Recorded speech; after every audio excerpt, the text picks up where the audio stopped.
Hello, everybody. Welcome back to the Love Hour. I'm your host, MrsKevOnStage, and I am joined by my husband and co-host, the Kev on Stage. I've been messing that up here lately, but I got it together this time. I let you live because I love you. The person. Huh? I love you, the person. I don't get it. Oh, okay. Me neither. I just be saying stuff. Okay, got it. So we are essentially closing out our infertility series, which again, I was so honored to be able to talk to all of my guests. And we have another doctor. Her name is Dr. Cindy Duke. Thank you so much for joining us today, Dr. Cindy. Do you want Dr. Cindy or Dr. Duke? Dr. Cindy's fine. Dr. Cindy. Okay. Dr. Cindy, I will give you the space to introduce yourself to the people that may be unfamiliar with you. Oh, well, thank you, both of you. Hello, Love Hour podcast world. So I'm Dr. Cindy Duke. I'm a board certified Johns Hopkins and Yale trained obstetrician, gynecologist, and fertility specialist, who's also a virologist by training. I'm based in Las Vegas, Nevada. I am the founding physician, medical director, and laboratory director of the Nevada Fertility Institute here in Las Vegas for the past 4 years. I'm also an advocate for women's health, educating women of color about their bodies, their health, and particularly passionate about fertility, not just infertility, but fertility, and how we preserve it and how we teach everyone, including our younger people coming up, how to better take control of their fertility and their goals as they go through life. Oh, that was really great. Thank you for that introduction. And it immediately spawned a question for me. How do you define, and I think this is really for my own information, the differences between infertility and fertility? Like I have my own definition, but even in this series, I kind of struggled with what to name it because in some regards, I feel like infertility could be a little insensitive, but I feel like it's also appropriate. But is fertility not an accurate way to represent some of the struggles that are associated with this? So I kind of struggled with that. So can you give us your definition?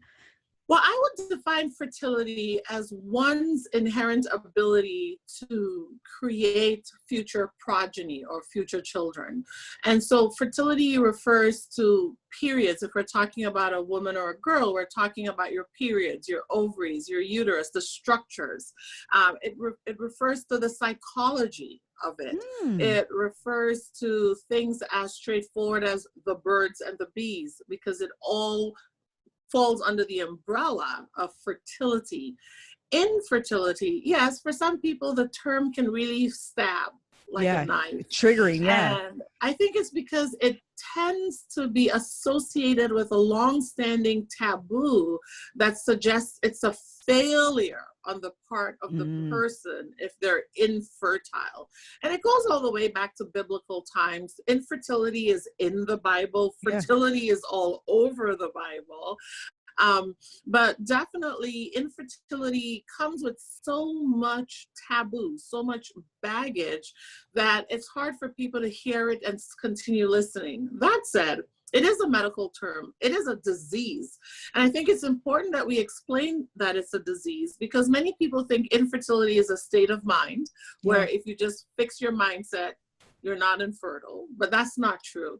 It's a disease with a very defined disease pattern and a definition for how you diagnose it. So infertility as a disease tends to be defined based on women.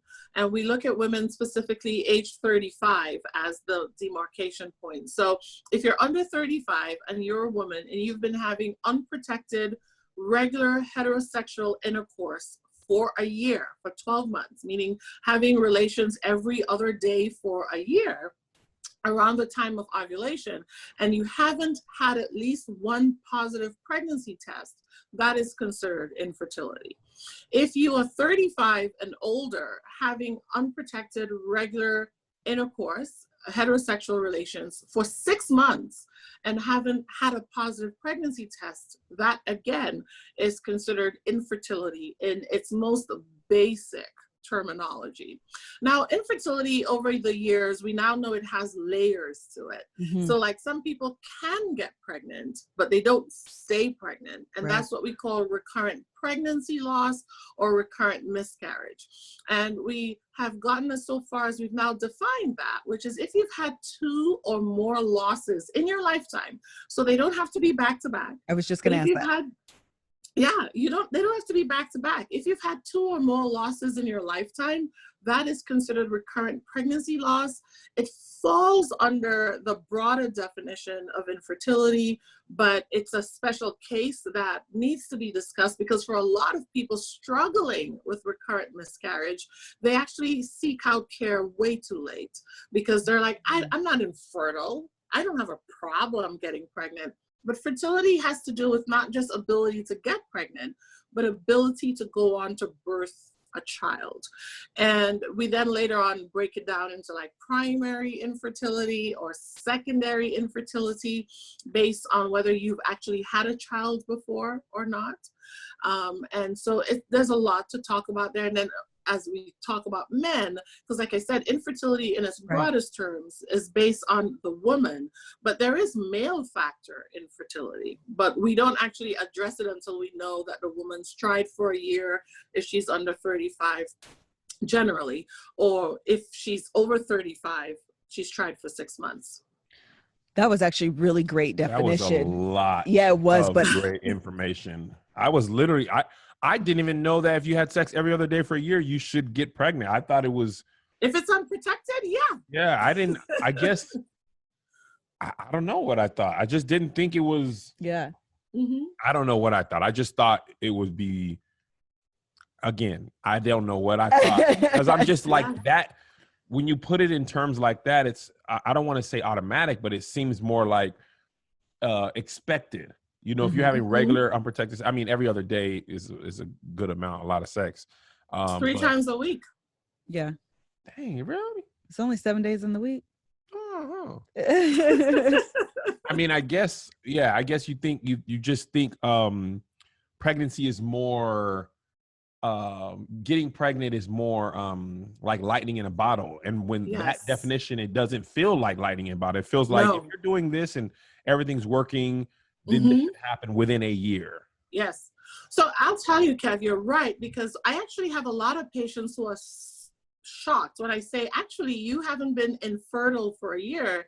You've been infertile for 7 years. Because we have a lot of couples who they've been having regular unprotected intercourse for a long time, but maybe 5-6 years into the marriage is when they said, oh, now we should try to get pregnant. And so in their mind, that's when they started trying. But when I'm listening, I'm like, actually, you guys have, if you haven't been using protection all this time, you haven't been using even the natural protection, you know, what we call the rhythm or pull-out method, and you've never had a scare, you've never had a positive test or anything, that gives me cause for concern right away, because we should have had an accident, an oopsie, if you're having that regular. I know. Right. Definitely weren't like, we're gonna have kids. It's like, it's not planned. Right. Like, yes. I mean, we know that's how kids come, but we really be surprised, like, oh snap. So it's true. But we actually think parents. Oh, go ahead.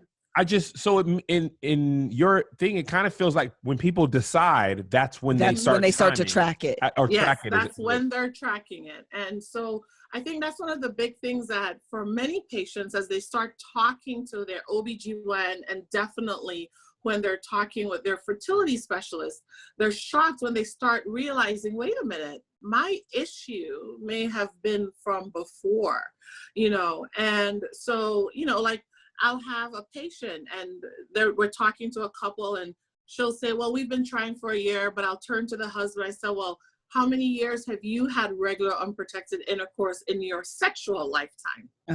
And he'll say, always. I mean, I'd say, well, have you ever been called? Have you ever got the phone call? Maybe somebody got pregnant. He's like, not once. And, you'd hear him say, well, I've been very careful. But the truth is, if you are really having regular unprotected intercourse, especially with the same person, for extended periods of time, and you've never had a maybe this happened situation, there might be something underlying. And so for a lot of people, it's not uncommon to hear actually when you finally parse it out and put it on paper that their infertility extends beyond a year, 2 years, 3 years, 4 years. Wow. I'm going to be completely honest here. I don't know what more information I can learn about this from, because we've been talking about this for a couple of weeks. So much more. Yeah, it's super layered. I feel like this might have been a better thing to be a She was supposed to be first. Oh, yeah, Dr. Cindy was supposed to be first. Like this is yes, and then I had surgery. But she's a real doctor, you guys. So yeah, no, doctor, you have a doctor. Yeah, and you choose the patients over us. I don't know how hard of a choice that was, but I get it. I feel bad. I feel like understanding fertility this way is a great foundation. Sure. For what, like, in order to understand infertility, what is normal, what is expected, and this kind of gives me an idea of like, oh, this is how this should work. Right. And I think in my mind, I've heard so many people say, "Oh, we're gonna try," but we know they've been having unprotected sex, like for a while. I just never put it like that in my mind. I actually think that this is a great place to take a break and hear from the Love Hour sponsors. Always remember that supporting our sponsors is supporting the Love Hour podcast. Don't fast forward through this now. Listen. All right, so we took a break to tell you about Beachbody On Demand. Listen, you guys, this is amazing. Beach is that way. Yes, if you want arms like Kevin. It's closed because of coronavirus, but it is that way. You can still prep for it.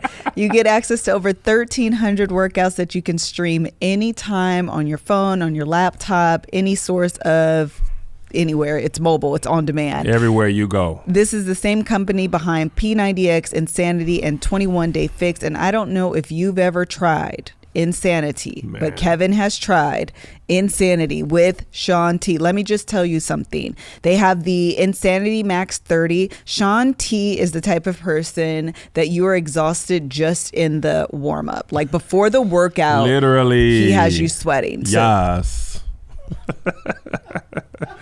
And you don't need much more. You don't need 1 second past 30 when you're working out with Shaun T. And this is how I've been able to continue to work out in the comfort of my own home, in my garage, because I go in the garage and do it just so I won't be embarrassed when I'm taking a break. Because they go hard. They do, but you can do it in your living room. That's the wonderful thing about this. You can do it in your bedroom. Backyard. You do not need access to a gym. You can do it right from your home, especially because, like Kevin said, gyms are closed. Also, if you don't have 30 minutes, they have workouts as short as 10 minutes. They generally do not require any additional equipment. So, child, get to going. You can view it on your computer, your web-enabled TV, tablet, smartphone, Apple TV, Chromecast, all the things. You can get a special free trial membership by texting LOVE, that's LOVE, to 303030. You'll get full access to the entire platform, all workouts, nutrition information, and support absolutely free just by texting LOVE, that's LOVE, to 303030. Okay, and we are back. So we all just decided just now that this will come out this week. You guys don't need to know that behind the scenes conversation, but we feel like even the idea and the definitions behind fertility versus infertility was really good and foundational information. I actually have a question, Doctor. And I think she was going to say something as well. I want to make sure I get back to it. Okay. Do you think, this is literally just my mind, again, it's something I never thought about. Infertility goes back to the Bible, and it was considered a negative thing in the Bible. Yes. Such a negative thing. Do you think that I'll say the Christian foundation of America's fabric, do you think that weighs on a lot of your patients of like infertility bad? And Sarah was Sarah, 99 years old. Yeah, Hannah and this and like, be fruitful and multiply. Does that weigh in people's minds even if they're not Christian? I noticed you said even in your definition of fertility, psychology. Yes, psychology. Yeah. Psychology plays a major role. And yes, it's inherent in the fabric of not just American society, but cultural traditions around the world. As you know, for many cultures around the world, being able to have a baby is proof that the marriage was consummated, right? And so I thought it was just a sex. No, you have to produce a baby shortly thereafter, a year or so, Oh, and so there's a lot of pressure. in some cultures, a man has grounds for either divorcing or taking on a second wife if the first wife couldn't produce a child. That's Ishmael. Ergo Ishmael. Exactly. Ergo Ishmael. And so, you know, it comes with an incredible amount of pressure. It comes with pressure even in what child you birth. In many cultures, that pressure for a son is so strong, in many religious bases as well. And even when it's not religious, in certain inheritance pictures in the world, including in the United States, birthing a male heir is so important that it's incredible pressure. And so while I'm a infertility specialist, and I'm seeing patients struggling with infertility, etc., we also see people who come in for reasons that on paper aren't the strictest definition of infertility, but it's more maybe they need a son, you know, or they, you know, she's birthed 4 or 5 children, but she's concerned that if she doesn't have that son, the husband may still seek a way to have a son. And, you know, there are lots of cultural taboos, religious taboos, personal, psychological taboos. I have patients, and I would say, you know, being frank, we're all speaking here African-American. I have some patients who come in, they're maybe on their second marriage. They're now maybe 30 something, early 40s. They have children from before.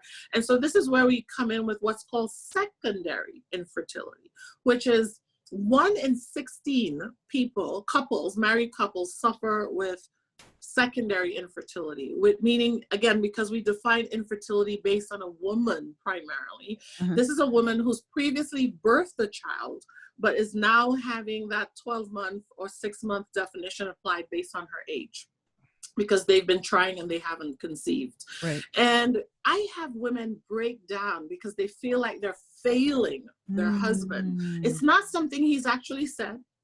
It's not something that a family member of his has said, or the, you know, the proverbial in-laws. It's none of that, but it's more, she feels like as a woman in a marriage, she needs to produce a child for her husband. And if she can't do that, she is not fulfilling her role as a woman. And so psychologically, that really bears down on patients. And I find myself having to have that talk with patients. It's not even so much, okay, let's talk about the medicines and the injections and the tablets. It's first and foremost, let's address the psychological weight that's causing you additional stress, additional subtraction from your attention, because you're so convinced that you are now failing yourself in this marriage contract. That's really good. And I think it is such a unique dynamic when you're specifically talking about second marriages. Absolutely. And you want to have, you know, and you can, right, you want to have our kid together. And that's not to take away from, you know, the stepchildren or the bonus children. Correct. But you want that opportunity to have a child together. And experiencing that secondary fertility or infertility, I would imagine could be a huge traumatic. Yeah, that's traumatic. Oh my goodness. I mean, you take that, you add to the dynamic, what we call the cougar, so the older woman, and she feels extra pressure, which is, if I don't have a child with my younger husband who has no children, you know, is that going to make him reconsider this partnership? And so there's so many layers to the conversation that I'm really grateful for this opportunity, because I think for so many people, it's a conversation that they want to have, but they're not sure how to start it. And so it's something that they're struggling with inside, because who do I go tell this? Because like you said, the Bible, if you're Christian, says be fruitful and multiply. And so if I'm not multiplying, something that I'm doing must be causing my lack of fruitfulness. And it's important that we let people know, actually, that's not exactly how it goes. And there is help, but we need to be able to help you identify the situation so that we can help. I think one thing Melissa and I have been talking about, I think the Love Hour conference, Steve Vaughn was talking about meta messages and what people are saying. And I think one thing you said that I can imagine a person feeling pressure without even her partner saying it. or anyone saying that. And then you start to like weigh that on, which is probably, and I'm curious to know if this is an added, does this make it more difficult to conceive when you're like, you know, basically low key stressed that I haven't done it and it's not working, you know what I mean? And, you know, one of our other guests had talked about all the like medicine and time and things, which doesn't make sex feel like romantic, you know what I mean? So I just imagine you might even be like taking slights and, you know, that are not even intended that way because you can't produce a son or a child, you know, and then on top of that, not even wanting to go into see a doctor and realizing it might be your husband, but you're like owning the negative shame and it's really not even you. I actually want to, I'll let you answer that. Go ahead. Yes, because 50% of the time when we're talking of a heterosexual couple struggling with fertility issues, 50% of the time it includes something going on with the sperm. 50%. Wow. I wanted to talk about that. The more of the, I feel like as Kevin was just stating, when we do own this wholly, infertility is a, you know, the considered a woman's letter. responsibility. Yes. It absolutely is. And you know, I see quite a few women, and I'd be honest, you know, although I haven't published this particular aspect of the observation, for a lot of women who come from communities of color, they tend to come in for the visit alone first because she wants to get herself checked out. And it speaks to the fact that she feels like it's her, right? And, or, you know, I'll be introducing to them saying, you know, we're going to, there we go. Sorry, we're going to do this for you, but I really also need to examine your husband. And it's important to examine the partner for two reasons, actually, two big reasons. The first is, yes, 50% of the time it involves the male partner. But the other reason is because most male issues are reversible. Whereas issues with the women, let's say she has low egg number. As women, we're born with all of our eggs. We don't make new ones. Right. And so if I diagnose a woman as having low or no eggs, we're pretty much limited to whatever is remaining in her ovary. If I diagnose a man with low sperm count, there are a number of things I can do to help him make more sperm, i.e., I can help them correct their issue if a big part of the issue involves the male. Right. And so it's actually a way for you to help the couple. Maybe they may not need to go to in vitro, which is the costly procedure that everybody's worried about and why they don't want to go see the fertility specialist. Well, I might help you avoid that if I can assess your partner, if I can determine, you know. And the secondary infertility affects women, it affects men. And so a lot of people don't realize that. So I have women who also say, no, it can't be him. He's got a son, he's got a daughter. And I'll say, well, when was the last child? And they'll say, oh, his last child is 16 years old, 17 years old, 18 years old. Wow. A lot changes in a guy's life over time. And, you know, while men can continue to make sperm well into their 90s, the amount of sperm that you make can go down. The quality of the sperm can decrease.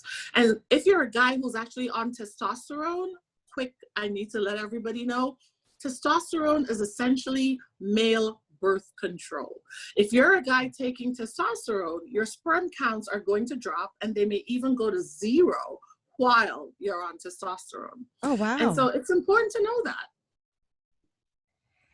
Wow. That was really, I've never heard or testosterone put that way. Are you, is this, if you're on testosterone, are we talking like steroids? Or are we talking about well, you could, testosterone itself, it's a steroid, but most people don't realize that. So for a lot of guys, if they're only on testosterone, he's like, I'm not on steroids. Because historically, when we hear steroids, we're thinking anabolic steroids, which are the ones that really, you know, bulk guys up in what people use as enhancers in sport and so forth. But testosterone, the whole basis of even anabolic steroids is based on how testosterone functions. But testosterone itself is a steroid. But here's the really amazing thing about why testosterone works the way it does when it comes to male fertility. Your testicles are a factory for two things. The testicles make sperm and they make testosterone. It doesn't distinguish between the two in terms of when it needs to make it. It makes those two things on a continuous basis. And testosterone, for those who are listening, is the androgen or the male hormone that really defines male characteristics. And so if you have testosterone circulating in your blood, your brain works as the control center that monitors the testosterone levels, and it sends feedback to the testicles to say, hey, you're doing a good job, you're making enough, you're not making enough. When it sends that feedback, if the testicle gets a message that says, dial it back, we have enough, it doesn't just stop making testosterone, it'll also dial back on the sperm production. So if you're a guy injecting testosterone, or somebody's put a pellet in you with testosterone, your brain doesn't know that that's coming from a shot. All it knows is it's seeing high levels of testosterone in the blood. That's all the monitor is seeing. It's like, we got a lot of testosterone around. Hey, testicle, dial it back. You're working too hard. I got enough here. But it wasn't coming from the testicle. And so the testicle shuts down, it also shuts down sperm. And so that's why over time, bodybuilders say that they have low sperm count. Low sperm count, things get smaller. Oh, yeah. Because your body's like, yo, we're good. Yeah, your body's like, dial it back, man. And then you might take more to get stronger, which tells your body we need less. Mm-hmm. And over time, if you're on it for too long, even when you stop it, we may not be able to wake that system back up.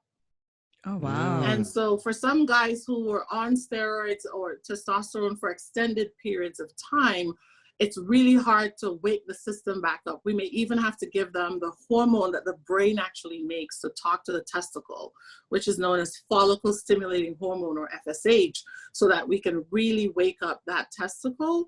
But what we don't do is put them on testosterone. Yet, if we don't do something to wake things up, he feels awful. Because don't get me wrong, low testosterone feels awful for a man. He feels tired, lethargic, he gains weight without explanation, he feels depressed, because your testosterone is that hormone that really makes you feel like the guy you are. But we have to be very judicious about it. And so one of my big advocacy projects, and a lot of fertility doctors' advocacy projects, is helping people understand across the country and around the world that if you are a man who in any way thinks he might want to continue either having children if he already has, or plans to have children, if you are being advised to go on testosterone, you should freeze some sperm as backup, and also talk very closely with your doctor who's going to treat your low testosterone about your goals. Because I cannot tell you how many couples where I feel like a detective when I find that smoking gun. I'm like, aha, this is our solution. And I have quite a few patients for whom that's all we do. We stop the testosterone, we put them on something to wake up the testicles, and they're calling a few months later pregnant. So before I transition out of this, number one, I heard your comparison was almost like an induced menopause for women. Yeah. Mm-hmm. It's andropause, as we call it. Oh, is that what it's really called? It's a pausing of the androgen production. Yes. Oh. And it can naturally happen with age, which is why as men age, they do have lower testosterone levels that might require supplementation. But if at all he's planning potentially future fertility in any way, we have to talk about that. And one of our big goals, like I said, is reminding the primary care doctors and the ones who are primarily prescribing testosterone to just ask that question of the guy, because he doesn't know that testosterone is essentially male birth control. We need to let him know, when we put you on this, it can affect your sperm counts. It may render you, if not permanently, temporarily sterile. That's really good to know, because the other thing I didn't realize, I've heard freezing eggs over and over and over. I didn't realize you could freeze sperm as well. And so it gives the man that opportunity to do what essentially a woman would do as well, which is reserve the opportunity for later on. Absolutely. And I think it's a part of the conversation that needs to happen in our communities. Testosterone supplementation or replacement therapy is becoming very widespread across the United States. I'm in Las Vegas. It's definitely a big deal here and in Southern California, because for a lot of guys, it's not just how you feel, it's how you look. And if you really want results in the gym, a little testosterone gets you there faster. And it's important that we explain that while it does those amazing things, your fertility can be impacted. Yeah. Really good. Okay, this is a great place to take a break. All right, now we want to tell you about Thrive. We told you about them before. Why? Because they are down for the shenanigans that is the Black Lives Matter movement. Let's go Thrive. They are not just talking about it. They are putting their money where their mouth is. And beyond that, they also offer amazing groceries. They're delivering organic and sustainable groceries right to my door. I wish I was at home, but I got the almond butter, peanut butter kind of situation. You can put it on fruit. You can put it on crackers. All the things. Listen, I just put it in a spoon and ate it. Or you can Straight just up. do that as Straight well. to the point. Definitely a super, super amazing. Thrive Market tailors to over 70 different diets, whether that's paleo, keto, or plant-based, delivering the highest quality organic and sustainable essentials from groceries, healthy snacks, meat, and seafood. Speaking of seafood, I ordered the lobster tails and they were amazing. As a member, I'm saving 25 to 50% off traditional retail prices. And their carbon neutral shipping is free on orders over $49. Go to thrivemarket.com/lovehour to join today, and you'll get a free gift for your choosing, up to $22 in value. That's Thrive, THRIVE, market.com/lovehour to start your risk-free membership and get a free gift today. Thrivemarket.com/lovehour. Make sure you try their almond butter. We also want to take a little time to talk to you about Native.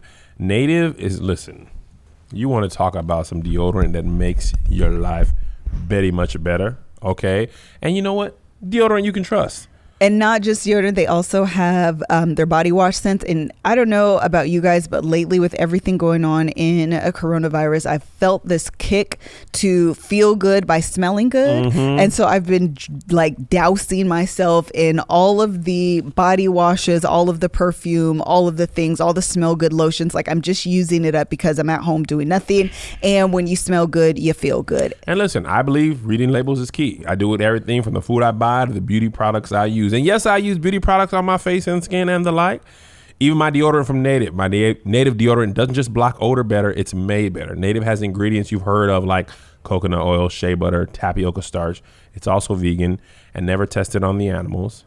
With over 10 scents, including rotating seasonals, Native has something for everyone. Their most popular classic scents are coconut and vanilla. That's my favorite. Lavender and rose. And you can layer on the scents. You can get the coconut and lavender deodorant and then follow that by the coconut and lavender body wash. And child, you be smelling good.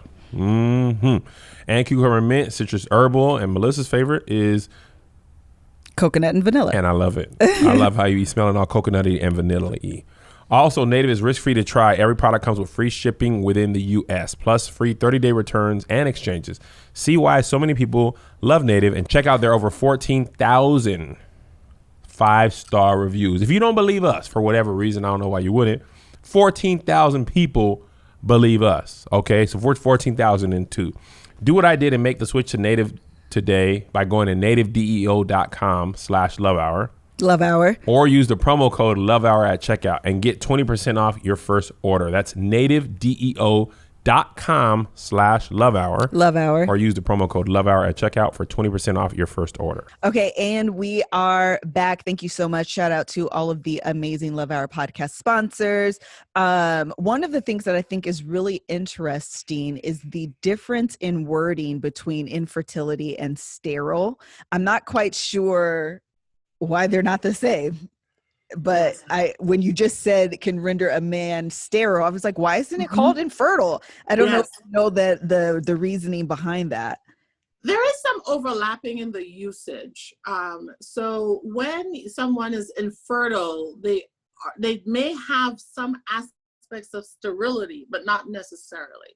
So when we use the word sterility, it tends to have the term, some intent to it. You know, like when we tie someone's fallopian tube, that is intentional sterilization, making it impossible for them to conceive.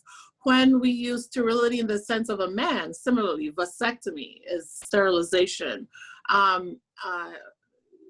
In the United States history, there was a time when they were doing tubal ligations and hysterectomies on women, particularly women of either lower income or certain ethnic backgrounds, without their consent, and that was forced sterilization. So I think also we don't use the word sterility, not because it's incorrect, but because it has that history attached to it. Got it. So if as a physician I use the word sterile, it can be a harbinger to that time when unfortunately doctors were sterilizing women without their consents. Got it. And so there is an overlap, but we don't use it as often. But we will use it if we want to jar someone into reality. Because if I tell a guy testosterone can render him sterile, he's more likely to have heard the word sterile than he is to have heard infertile. Right. Got it. It sterile does have a little more sting to it. Yeah. You know, I had thought about using testosterone, you know, be in the gym. Are you being for real? You see the guys and you're like, I want that. I want that. But I don't think I know a lot of, you know, men, you don't thinking like that. It's you almost always think it's the woman's fault. Yeah. If you guys, you never think, what could I be? Yeah, we had Rachel and Terrence, and there was another issue where it was both of them, right? But that's because they went in together. Yes. I can imagine that's not normal. I mean, obviously I can imagine, and you say it's probably not normally the case. It's not normally the case, but I really hope as people hear us talk and they understand the scope of the issue, that they will understand, okay, even if I don't think that me, the guy, that I have an issue, psychologically, I should go support my woman. Right. You know, I'm going to go with her. And then, he'll hear that he needs a test and he'll be like, I'll do it for her. That's fine. At least we'll do the test. Right. But, you know, it's also because it's not just a generation thing as in today, you know, because I know when I talk to my mom's like, this infertility thing, we didn't hear about that when I was growing up. Yeah. And infertility existed. Like I said, it goes all the way back to the Bible, to biblical times. But the truth is, we are hearing more about infertility today because as a society in general, we have delayed childbearing. And so for most of us, if we talk to our parents, they had us when they were somewhere between 19 and 25. Right. That is a fantastic point. Yes. And so we're going to hear about it more now. And yet people from that generation where infertility wasn't heard of often, when they did hear infertility, it was always the woman. Right. Right. In the Bible, it was Sarah's problem, Hannah's problem. You name them, it was their problem, not Sarah and Abraham's. Right. It wasn't two people's problem. So that's also passed on culturally, religiously. And so as a guy, from the time he was a boy, he's already heard it's the woman's issue. Right. Similarly, contraception is a woman's issue, right? If someone has an unintended pregnancy, the conversation is usually, why didn't she use protection? Right. Why wasn't on the pill? Right. Yeah. You went on the pill? And you're like, yes, true. But you know, he had a role too. Absolutely. And so I think that's part of the re-education that we're all working on. And again, why I'm happy to be here to talk about this. One of the things I think is really fantastic is that as a Black woman, the conversation is very relatable. Yeah. And I think my audience will find this, even speaking about using the terminology of sterile and understanding the historical reference and what that might mean to people. If going to a doctor that doesn't look like you may have a conversation, you may walk out of there angry and upset, not understanding why would he say that to me? Like, I don't understand why he doesn't know that that's not appropriate. But when you have someone who looks like you, grows up like you, therefore, not always, but their issues are the same as yours in this world that we live in, they're more sensitive to the same things that you would be sensitive to. Yes. And, you know, we call that in medicine cultural sensitivity. And part of what I do and when I teach and lecture about disparities in medicine is explaining that, you know, yes, patients want to see doctors who look like them. And certainly in my field, reproductive, endocrine, and infertility, we're working on increasing the numbers so that our representation reflects the population that's coming to see us. But on top of that is also making sure, even if you don't look like your patient, you understand where this is coming from, right? You understand why culturally a patient may come in, and even though you're telling her, you don't need to see me, you're not infertile, you have 5 children, but they're all girls, you understand why she's coming to see you, because she wants help, because there may be a lot of cultural pressure on her to have that son, because if she doesn't have that son, she may be divorced. She may become wife number 2. She may be ostracized in her community because of how they rank boys versus girls. And in so much as you can get all political and give her a lecture about girls and boys being equal, that doesn't change her day to day. That she's going back to. Right? Her day to day is she needs a son. And after you've understood it, that's where cultural sensitivity comes in and what we call cultural competence. Man, that is, I think, so, okay. I always wanted sons, right? Melissa wanted a son. We had 2 sons right off the bat. I'm just listening to you think, and I'm thinking, I was happy with 2 boys because that's what I wanted. Had we had 2 girls, I probably would have wanted to try for a son. Had we had 3 girls, I probably would have wanted to try for a son. I would not have. Yes. Right? You know what I mean? Like, but because it's something I never had to think about. I didn't think about like, you know, take it for granted. Yeah. My brother-in-law, Craig, he only has a girl. He wanted a boy. Like he did not want a girl, but he wants a boy. So had they only had 1 boy, they might be like, well, okay. You know what I mean? And our other friend, Angel, she wanted a girl. And she has 4 sons. And she tried for she had twin boys and was like, let's try one more time. And God was like, another boy. And she's like, okay, No, and 1 more. Yes. Oh, listen. Snap. Yes. Amar was 4. Yeah. Yeah. So you're gonna appreciate this. I have a first cousin who has 6 sons. After the 5th son, he called everybody when his wife was pregnant the 6th time, and he said, I'm having a daughter. And everybody was like, hallelujah, thank God. Everybody was buying them stuff, sending them stuff. We were living in New York City at the time, and we purchased, oh my God, so much pink stuff, girl stuff, and we shipped it. And I was just about to start medical school at the time, and I was listening to my mom talking to him on the phone, and I said, can you ask him when they've had the ultrasound, how do they know it's a girl? And he said, listen, I heard it in the dream. I was told this was a girl. Needless to say, that little boy had to wear a lot of pink stuff. Needless to say, that little boy. For his first year, because we all, I mean, it wasn't until maybe a week or 2 before delivery that we finally said, wait a minute, how do you know this one's a girl? I don't know at all. I've been praying on it. I just feel it in my bones. Yes. He just decided if he prayed on it hard enough and felt it in his bones, he would will it to be a girl. Is there anything you guys can... Oh, I'm sorry. Go ahead. Go ahead. No, go ahead. Is there anything you can do to help determine the sex with fertility? We do have some technology now. So there are things we can do with sperm separation. We happen to know that the Y chromosome, which is the chromosome that determines male sex versus female sex. And notice I'm saying sex, not gender. And we can separate because the Y chromosome is smaller, so it's less dense. So there is some ways to do that. It's not 100% though, but you can skew it's in one way or the other. There is in vitro where you can test the embryos beforehand, before pregnancy, and know their sex before you got pregnant. Did say that too. Yeah. Yes. So we call that family balancing, Kev.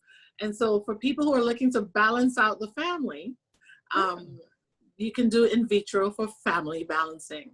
And that's something that some folks do. For some people, they feel very strongly. Maybe they only want 2 children, but they want 1 of each. It allows you to be able to do that. Let's stop here for the last ad break, and then we'll come back and close it out. All right, as you guys know, I've talked about this many times. Kevin has a therapist. My sister has a therapist. And I thought it's a high time that Melissa gets a therapist. So I went to BetterHelp. That's HELP.com to find a therapist for myself. I'm going to tell you, I'm going to be honest with you. The first therapist I met with, we didn't connect. But the great thing about this is that it gives me the opportunity to switch, mix, and match in order to find a therapist that I believe. Can you be present?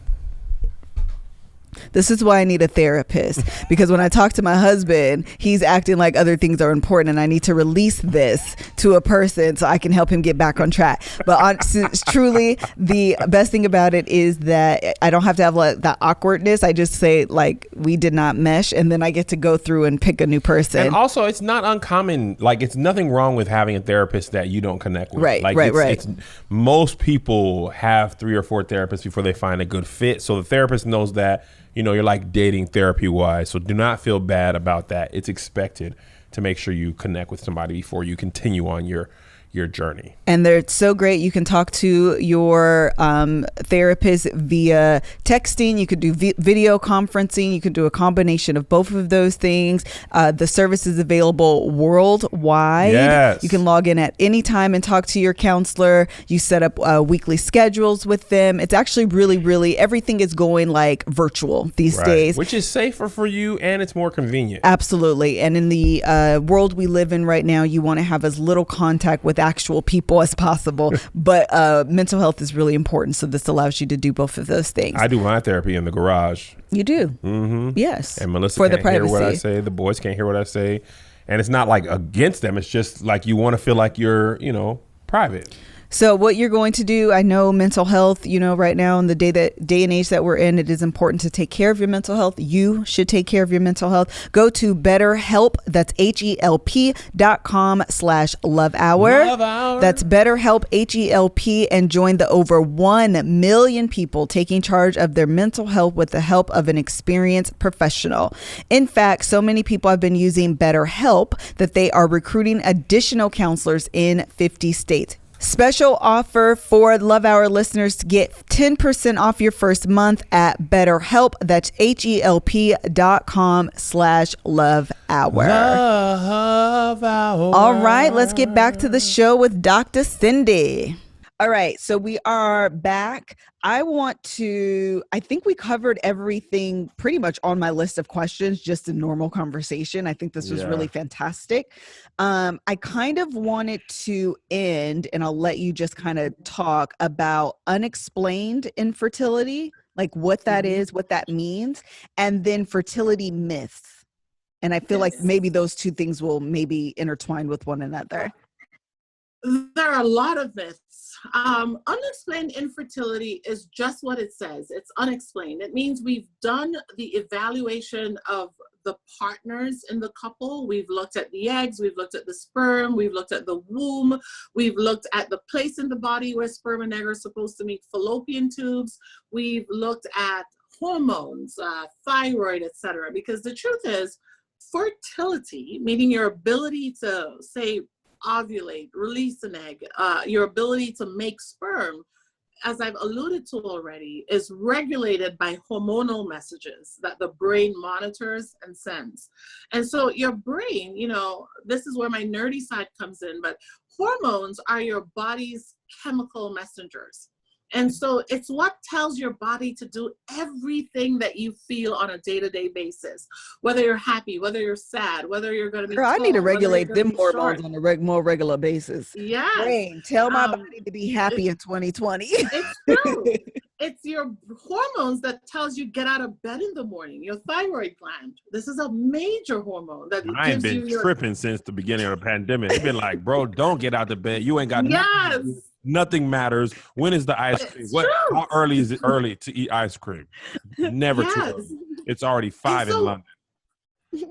It's true. In order to call it unexplained, we have to have looked at all those things. We have to have looked and made sure the hormonal messaging is normal. Make sure the thyroid is working fine. And yes, in up to a third of our patients with infertility, after doing everything we've done, including looking at the hormones, we can't find a reasonable explanation. And so we call it unexplained. Now, I would tell you that 20 years ago, it was about 50% of patients that were called unexplained. What that means is as the technology gets better, as we find new things and understand more the processes involved and what it takes to create life, we are able to bring it down. So now we're down to a third, right? There's some people who we're calling unexplained in 2020 who by 2040, 2050, we will have an explanation. Got it. But that's unexplained, and it's the most frustrating diagnosis, because if you imagine what we've talked about with the psychological toll that infertility has on someone, telling them that you can't find a reason really leads them to think maybe it's me. It's all in my head. Oh, I can imagine that. It's got to be me mentally then. It's got to be me, and of course, society doesn't help, because that's where people are like, you need to relax. Or somebody would say, my husband and I just went on a vacation and we got pregnant. Maybe that's your problem. You need to go on vacation. That's probably where all of that toxic positivity comes from. Exactly. And, a lot of people are like, how can positivity be toxic? Well, it can be if you don't know the person's story. Right. If you don't know how hard they've tried, how much he's been poked and prodded to find out what's going on, only to be told, I can't find a reason. But it's still infertility. And so I try to explain that to my patients, because I really want them to understand, even if I say it's unexplained, it's not me telling you you're the fault. I'm just telling you that our science and our technology hasn't caught up. Sure. In the Bible days, it was you needed the Lord to tell you. It was 100% unexplained. Yeah. It was 100%. And so it's really important that people hear that, so that they can breathe a sigh of relief and hear, so she's not inadvertently telling me it's me. It's so that the mother-in-law could hear, it's not your daughter-in-law's fault. It's not your son-in-law's fault that, they haven't gotten pregnant because they spent all this money. People have said it. So you mean you went and you spent all that money only for them to tell you they have no explanation? But what I say to people is this: in addition to the fact that the science hasn't caught up, it's that even though it's unexplained, we can treat it. So we still know the solution, even if we haven't found the cause. Got it. And that's important, so that people know there's hope there. As for myths, oh my God, there's so many myths, right? Yeah, before we go to the myths, can I ask one question? Yes, go for it. I kind of wanted you to explain the thyroid connection, because I've talked about PCOS, I've talked about fibroids, I've talked about endometriosis. I haven't talked about thyroids and its impact on fertility. Yes. So, and thyroid is important to talk about, because between 10 to 20% of women suffer with thyroid issues in the general population. Okay. And so, like I said, your thyroid is this butterfly-shaped gland that sits right in front of your windpipe. It makes a hormone known as thyroxine, which is your body's get up and go. If your thyroid isn't working, your body just gains weight nonstop because your metabolism slows to a halt. Okay. If your thyroid isn't working, your mood drops right away, because it's your get up and go. And so even if everything else is normal, you just feel under the weather, lethargic, tired, like you're dragging. And actually, if you see someone who's suffering from untreated underactive thyroid, that's literally how they look. They take forever just to move their leg one step. Oh, wow. Because the muscles, right? Your thyroid hormone travels to all your muscles. It travels to your heart. It travels to your intestines. It travels to your ovaries and your testicles to tell them, let's go. And so if your thyroid isn't working well, your brain immediately starts thinking something's wrong, because your thyroid is such an integral and important hormone that if the thyroid is underactive, your brain starts saying, maybe we're not healthy enough to carry a baby.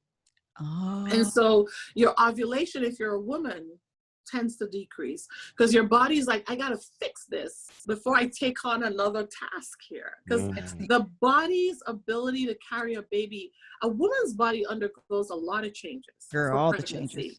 All the changes. All the changes. And so your brain is like, how healthy are we to do this? And if it's like my get up and go center isn't right, it's going to say maybe we wait. So women with, because you can have underactive, you can also have overactive thyroid. Women with underactive thyroid, what they tend to see, and men too, is weight gain. Despite trying to exercise, you're not getting the same results. You're noticing it's almost like a bloated kind of weight gain, because you end up with a fluid retention known as mixed edema. So you see sort of that bloaty look. Many women with underactive thyroid, hypothyroidism, they'll also notice they're having heavy bleeding. So their periods are heavy, or they're going for a long time. And that's because now the womb is doing things separate from the ovary, because the ovary is not really getting the message it usually gets from the brain and thyroid. Overactive thyroid is the opposite. These people tend to lose weight fast, so they get skinny fast. They feel their heart racing. It almost feels like they're in a sense of doom. They have all of a sudden, out of nowhere, nonstop panic attacks, you know, and that's because the hormone is stimulating the heart. You're over energized. Everything is just like go, go, go, go, go, go, go. You know, your eyes start growing and protruding. So they have sort of the glaring eyes, because everything is like, you know, they look like they're frightened. Yeah, got it. And that's the go. So the thyroid is super important. It's an integral part of the evaluation. For the hormonal evaluation, we look at thyroid, we look at estrogen, testosterone, progesterone, but we also look at thyroid. We look at the milk hormone from your brain called prolactin, because prolactin is another one where if you're making extra milk hormone, think of it this way. If you're making extra milk hormone, the body's like, maybe I'm breastfeeding somebody, so it's not time to carry another one yet.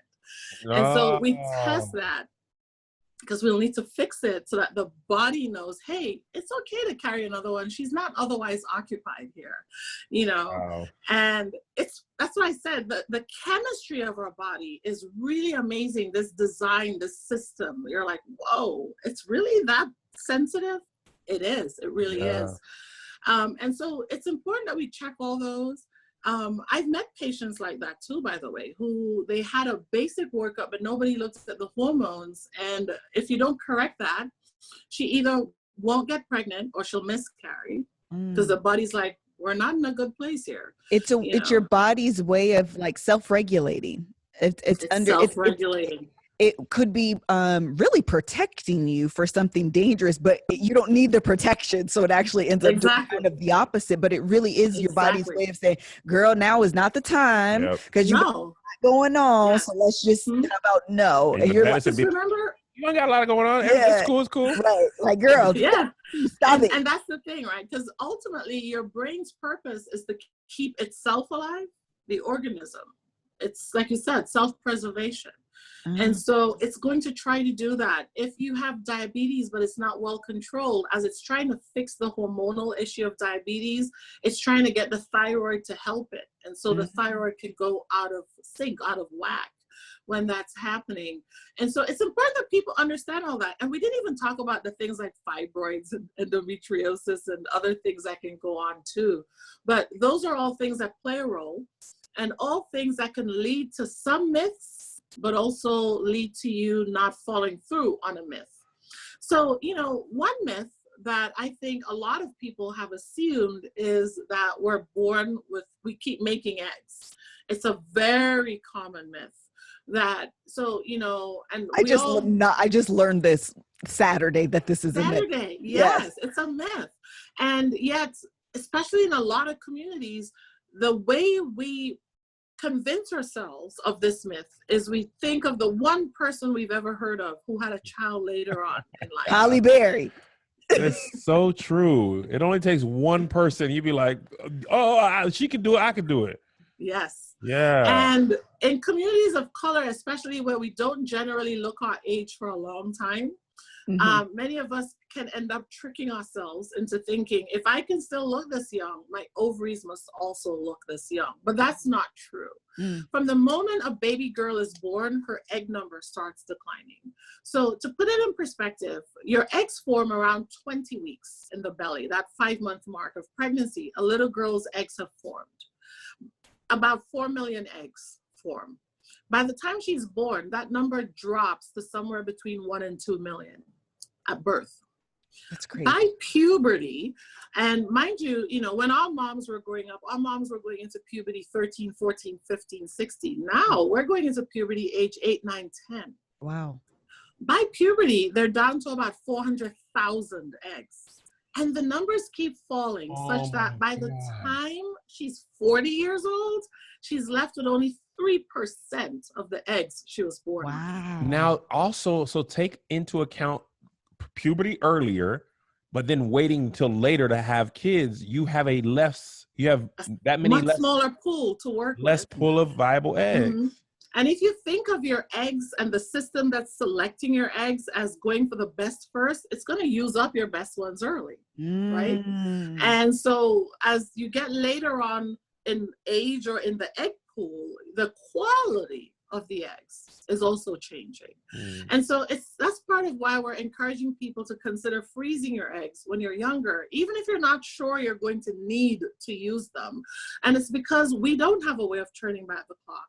Why not freeze your eggs when it's the youngest version of yourself that you can preserve? Right. Yeah. The issue of birth control. Many people think that if you go on birth control, it accelerates the loss of your eggs. Actually, not true. So that's another myth. There's this myth that because somebody was on birth control, she messed up her fertility. Right. It's actually not true. Your egg numbers will decline whether or not you're on birth control. That's just natural biology. And likewise, because of that, being on birth control doesn't mean you're going to have a lot of eggs when you come off birth control compared to someone who did not do birth control. Got it. The biology and the process that's causing what we call apoptosis, which is the eggs going away, happens continuously. Regardless. But birth control can actually be protective in special cases. One of them being endometriosis. So endometriosis is this inflammatory process that leads to chemicals being made in your body that are toxic for eggs. And so women with endometriosis tend to have their eggs die off at a faster rate than the average woman because of these toxic inflammatory markers being made. So the way to help her keep her egg numbers is to keep her endometriosis suppressed, meaning keep those toxic chemicals from being made. And that's what birth control helps with. It keeps the ovaries quiet, and so it keeps the inflammation at bay. And as a result, you're less likely to have as much damage to your ovaries, and it can help you preserve your egg pool for longer. Got it. So what you're basically saying is that endometriosis untreated, the toxin that it creates infects more eggs than a person without endometriosis. It kills them. So go ahead. Yeah. No, so it's not uncommon to meet a woman with endometriosis and she'll have maybe 1/2 or 1/10 of the eggs someone her same age will Got have it. Got it. have endo. And that's how it impacts infertility. Correct. And so endometriosis leads to infertility because it kills off the eggs. So it leads to what we call a special type of infertility known as diminished ovarian reserve. Got it. It leads to that too, because if you need repeated surgery, every time your doctor operates on your ovary, they're going to take away some healthy eggs. It can also scar the fallopian tubes. And so sperm and egg cannot meet even if you have some eggs. But yes, endometriosis has a major impact on fertility and thus leads to infertility. Got it. And it's important for people to know that. Other myths is, like I was alluding to before, the black doesn't crack principle, which is because we look so good, we assume our egg numbers are there. You couple that with another societal myth, which is that Black women have a lot of children when they're teenagers, yada, yada, yada.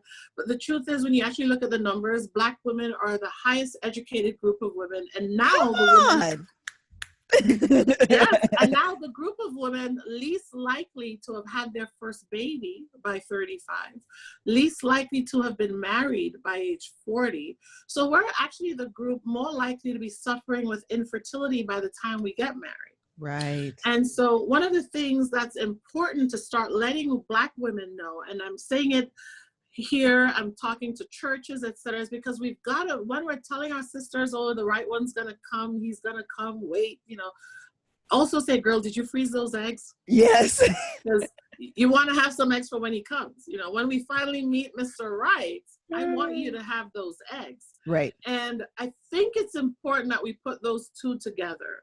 Yeah. Because it is devastating to have to sit across from a woman who's 41, 42. She's got her act together. She went to school. She did all the right things. She, you know, and here I am breaking the news to her that she doesn't have eggs. And she's like, but how is that possible? I did all the right things. Right. I didn't play around. I didn't do this. Disappointing. You know.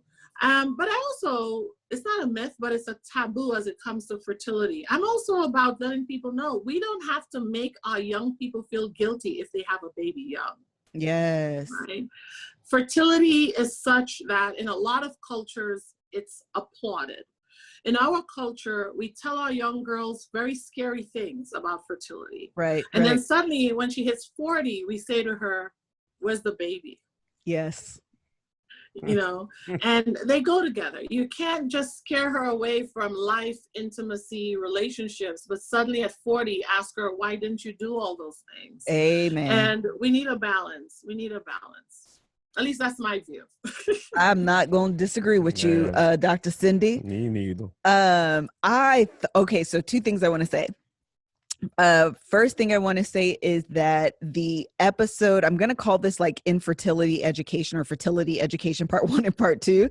So Dr. Cindy's will be part 1. Part 2, we will go over in detail endometriosis, although the definition that Dr. Cindy gave today will give you a really good framework for what we talk about in part 2. But we'll talk about endometriosis, we'll talk about PCOS, we'll talk about fibroids, and I think that's it. We talked about thyroids in this episode. So the second thing I wanted to say was I thought this was phenomenal.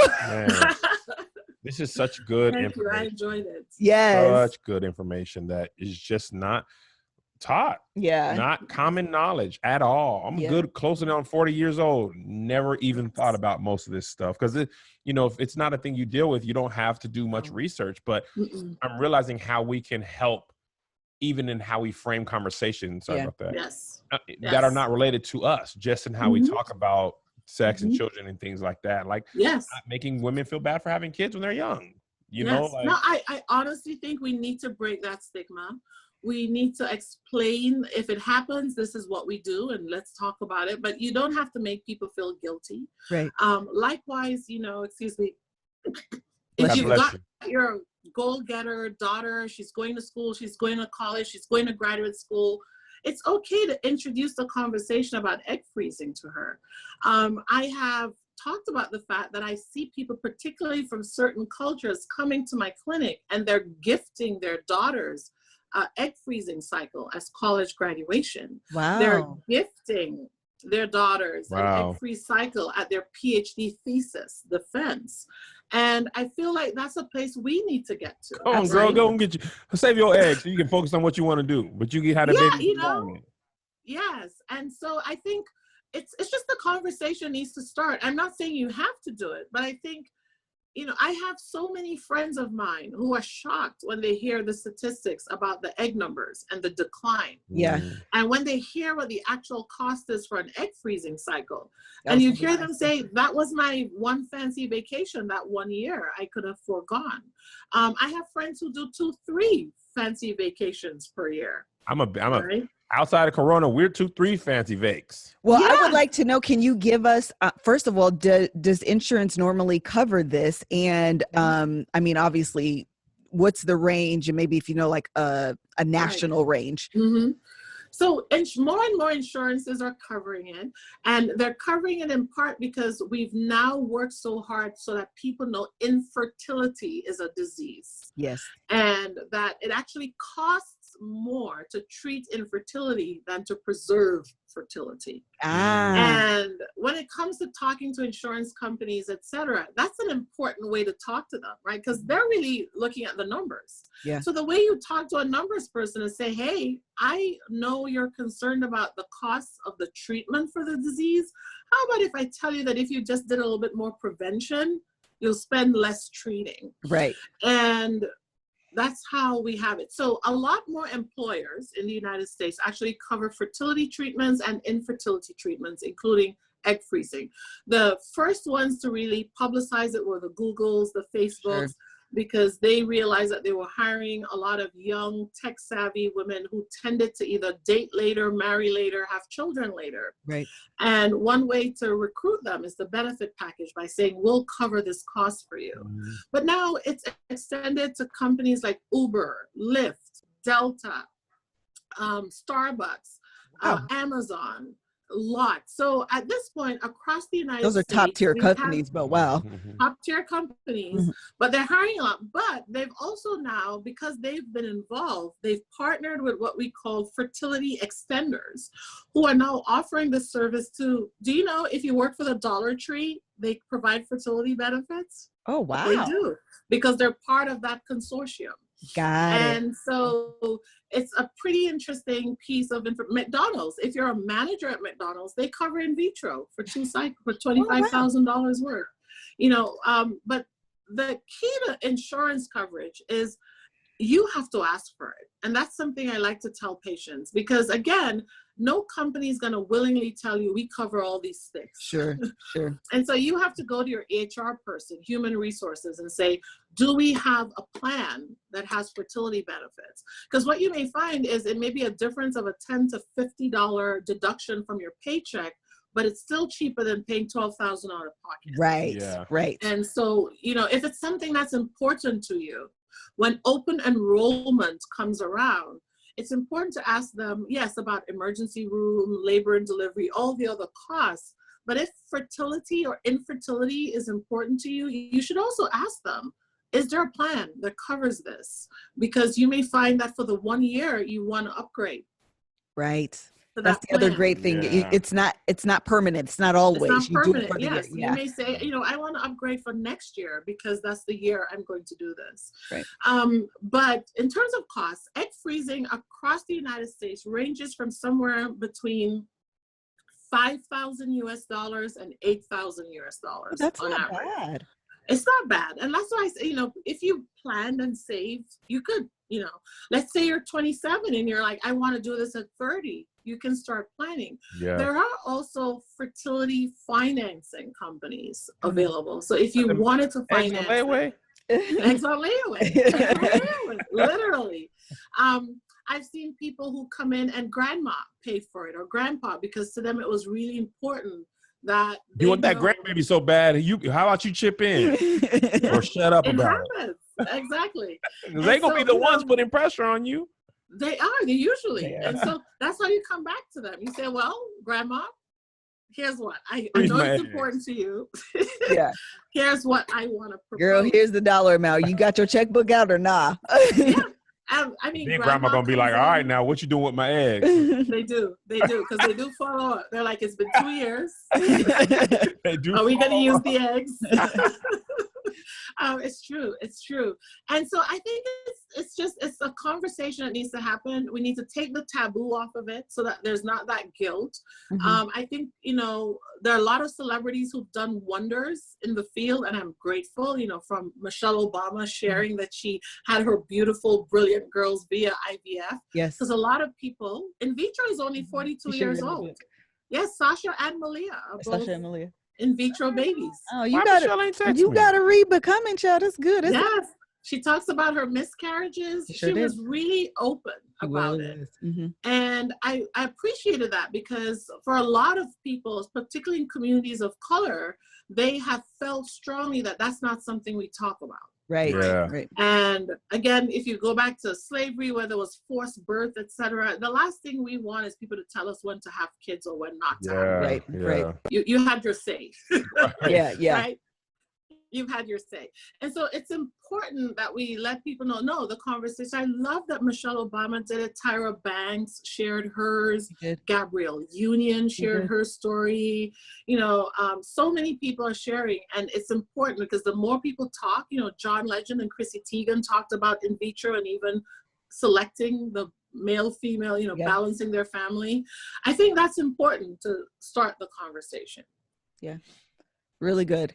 So Dr. Cindy, I always like to give people, if they're interested in following you, can you give them your Instagram information if you have a Facebook? Also, you are in the state of Nevada, because the other thing I really love is showcasing Black doctors, so people can go out there and find themselves a doctor that looks like them. I think that is like a move, especially right now, where it is so important to find someone who will have empathy and compassion and understand your cultural background when you are going to see them. So if you are taking new patients, can you also one more time give out your clinic and where to find you and that kind of thing?